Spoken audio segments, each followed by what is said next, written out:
So look, this is illegal in some of your wrestling styles to grab right here and take somebody down.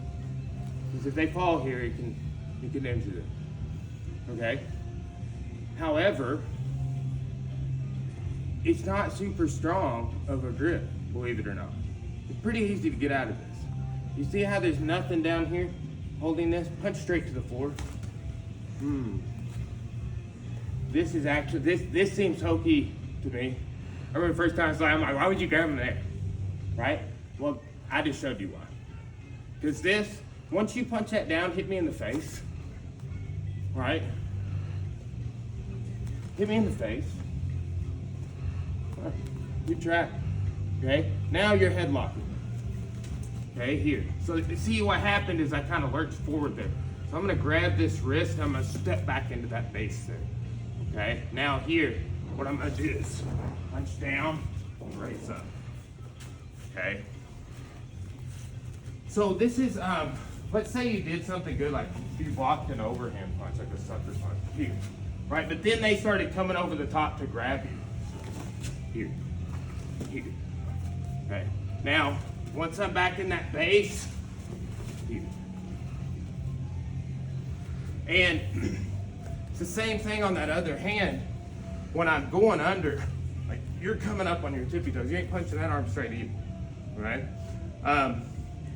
But that's just like one of those, like, hey, we're walking to the door now, right? Several times in noon class, I've carried Brett out of the front door just to be funny, you know, like threw him in the wrist lock, picked him up, let's go. Then somebody's on their tippy toes, right? And with this, it's just, I've got that other arm, I've taken your back, you're here, okay? So side headlock defense, right? If he just comes here and he's trying to pull me to the floor or something, I can't lose that integrity. We'll start going over what happens if you get taken down with it. But here, right? This is okay. I'm gonna side clench. I'm gonna grip here and step back. Okay?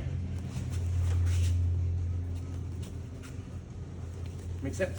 Yes. Let's do that one too. Okay. I want to say a few things about this, right? There's a famous UFC fight in which a guy didn't tap, but the fight got called. And this is Robbie Lawler, who just had like a 19-second knockout in his retirement fight. He got, the ref's like, oh, Robert, you don't get to keep fighting. It's like your 30th fight in the UFC, but we're done here.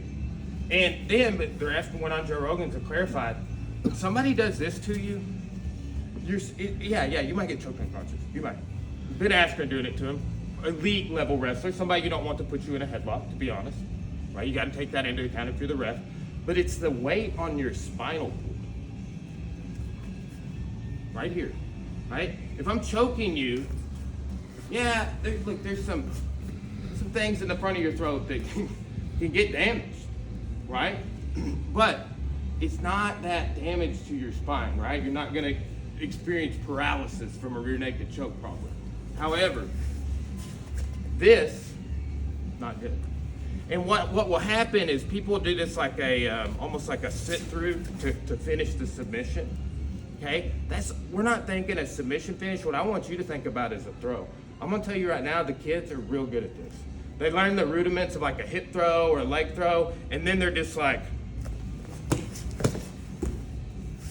dude, like literally, it's like inherent that we can just grab somebody and sling them down like that. We're like, if I grab you here, it would be harder, there. Okay, so, but look, we have this other position, on Keshagatami, right? And then it's like, whoa, we got this one too, right? Different variants of that. But think about this as a variant. This arm is not, it's wherever it wants to be, right? I'm not worried about it. I'm grabbing your head, right? I'm gonna pull this up and trap it here so I can submit it. This is just a basic headlock defense on the ground. Not controlling the arm yet. Okay? Now, I'm just gonna kind of hold your head and I want you to just progress out. Just to see if you can get up. Go. Joe, would you go to your knees there? Oh, that was a good idea. That's not bad. Okay, keep going. Oh, good. Yes, go back. Okay, go again.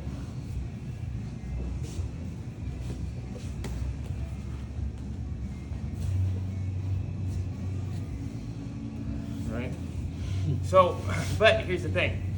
I took all the things off the table, so to speak, at that last one. It's like, what are you gonna do if their legs are tight? Or I put my face down on his face, right? Then it's not as easy to start working out. It was harder to come to your knees and do things like that. But that was a good idea, okay? So get me down here. So the first thing, guys, is I need to turn on my side. I think if I was laying here on the back, he's got strikes. So I can totally hide from those pretty easy by just doing this. And when I tuck my chin in to his body, I'm leaning in, so that puts my shoulder going on his back on this plane. But watch this. That's just by me leaning. Like when my knees go like this, it makes my shoulder connect to his back. Boop. Now watch. I'm gonna shrug my shoulder. Now instead of him grabbing around my neck and spine, it puts it, and it's not super comfortable. It doesn't get on your like, you can break your jaw or anything, but it gets it on like the harder parts of your face. Okay, so here, right? So that's a great option. Now, go ahead and put your hands together. Okay, so this cross face is often taught. Like, look here, and just kind of grab. Don't let me progress. He's not gonna let go, and I am bigger and stronger than him. No offense, but what am I gonna do now? Yeah, this dude knows jiu-jitsu, and he's not let go, and my technique doesn't work. Watch it. It's gonna work now. Couldn't do that before. Here. Hold on to this. He wants to pull me in. Fine, let's go in. Frame against the face and up. Take your arm. Go all the way to his thumb.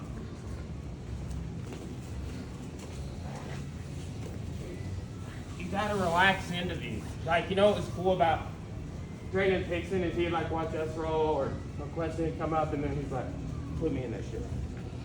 And then he would go, he'd kind of like get ready and then he'd be like close his eyes and just totally relax into whatever he was doing. It was kind of weird. I was like, bro, I do that and they beat me. You know, it's like you're like, I relax that much, but he's just like focusing everything. It's cool to see because he's like, all right, I need to assess this. What's going on? He just dials it in. Go back. Okay, so here, look, I'm on my side. I got that there. I'm tucking my head in, and my shoulders also going up. If you don't widen out with your frame by breaking your elbow down right there, let go of my head and do push-ups on my top arm now. Like let go of my head all the way, stand up. Yes, right? There you go, right? You just put all, like lay the side of your body on, right? Yes. Look how strong it is. Okay, so put me back in that headlock. If I don't pop it out like that, it's not gonna be strong at all. Okay, that was the new detail for me, is like, a lot of people show this, right? But that outrigger right there makes it a lot stronger for me to start working out with the hip restraint. He's still holding on. Step over, frame. You're not, just hold, pull in. You're not getting out that way. You don't go up. You go up in the sense of over Niall's head on a horizontal plane.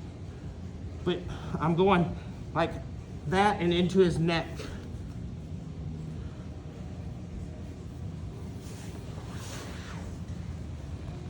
Right there. Belly down arm bar. Knees are tight. I don't want to put his shoulders back on the mat. Or moving that way either. Move that way and then put your shoulder on the mat. So I want to stay pinched here. Okay?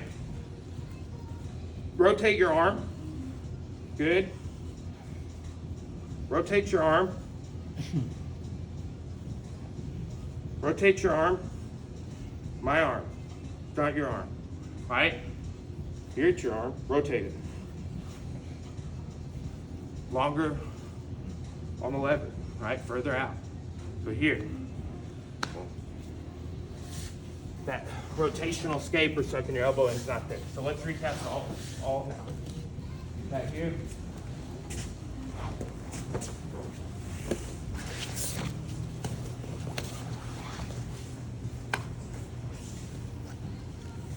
Make sense?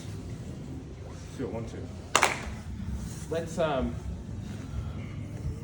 Let's look at a variation of this first one real quick. Add that on, and if it's not working, right, like you can't get the leg scissor, go back to the other option. There's another part of this series that loops right back. It's like the last technique in the series. Okay, so put me in the side headlock.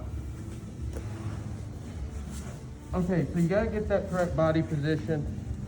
You're trying this, and you got some space, but it's just, you know, it's not working the way you really want. So add a little leverage to it. Boom. Here. So look, this is, you don't want my bottom leg to get caught under his shoulders. All right. Also, this is not like a thigh master squeeze. This is just lace your feet together like this and straighten your legs. Right there. That's all we're doing to get the choke, leg scissor choke. If that's not there, we come up.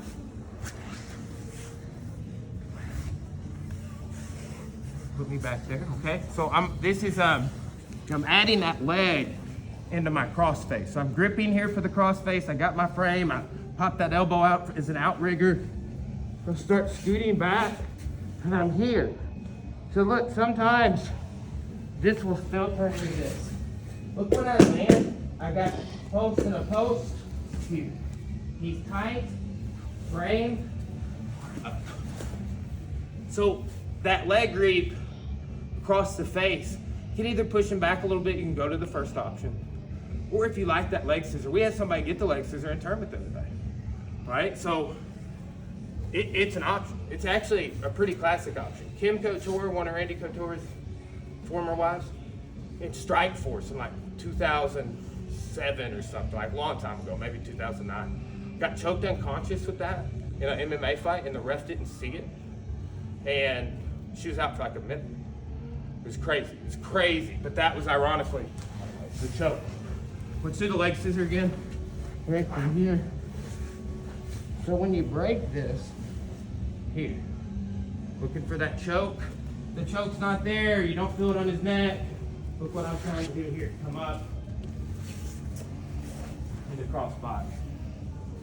Does that make sense? Let's work on that. 1, 2. Let's do there's 4 little options off this, right? But it's kind of all the same. That last one we did, we can swoop back to the first option, but it's just like a variation of the first option. You can get you up to a side control as well. So here,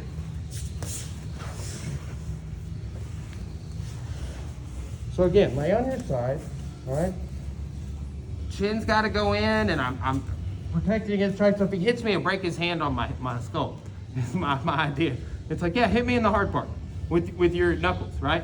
I'm gonna wedge that knowledge more on the fact that I bet he didn't even know how to punch me on the ground. It's the thing. You start hitting hard with these knuckles, I don't care. I wouldn't want to do that, right? It's so easy to break your hand hitting bone on bone. Okay, so we're looking for our out shoe, right? So we got this little fetal position going on. We're all crunched in, and I see a piece of really low-hanging fruit here. Okay, right here. Okay, so look, I'm already going into his back, and now I'm going to start that process of taking his shoulders to that weak point here. And we got a rear mount. So I was telling Josh a second ago that, I was used to be fixated on all of this being connection in. And just, and that will work sometimes, right? But here's the thing. Yeah, it's in. Everything's in here. Then it starts going up. Right there. And that just, oh man, I can just feel how that's stretching his biceps here. Right? Like a lot of arm bars will get your bicep. That's what happened to Justin. Happened to Tony Pink. Right? So everything, my bicep here, yeah. Well, this is, when it lets go, it goes up into your shoulder. Okay? So here, I'm trying and I've got this. So I've already got the inside connection into him. Now I start going overhead. Clear that. Just a simple way to come up, okay? If their leg's down, you can't do that, right? Sometimes it could be the first thing you look for if you want. It's just like more of an intermediate. Like I said, it took me a while playing with it to kind of get the right plane of how to do it. Like, oh, I'm going into him, yeah, but there's the shoulders going up and you going down like a turtle shell that has to go on too. That gets them going over your head, right? So that's contributes to weakening their shoulder. All right? Does that make sense? Let's do it. 1, 2. We're running a little short on time, but you can keep working on it. I'll stay here and work with you a little bit if anybody's got time, so we can kind of get this in. Right? This is the first 4 or 5 techniques we did at the symbol.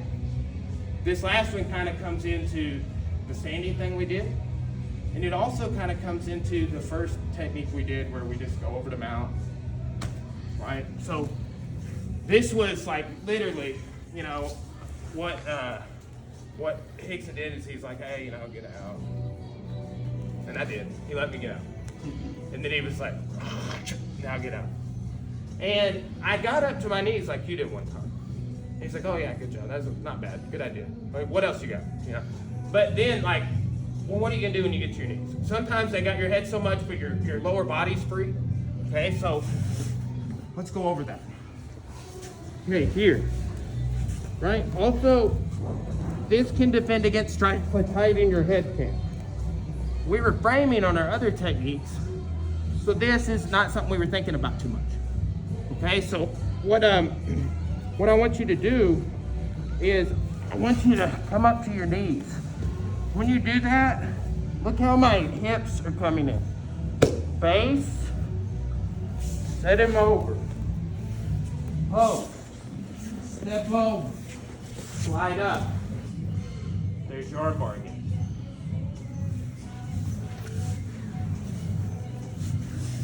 Okay, so I want to bump from here, right? Remember this, I'm leaning into him, but I'm getting weight here. Right here. Whoa. Put this hand on the mat, sit him down. Pose, step over. This knee's up when I step over. And then I go forward and I'll put it down. Okay? So that's just that same thing we started with. We saw a couple of times. We saw that technical mount. Step over, we break the headlock, mount it on. Does that make sense? Yes, sir. Let's do it. 1, 2.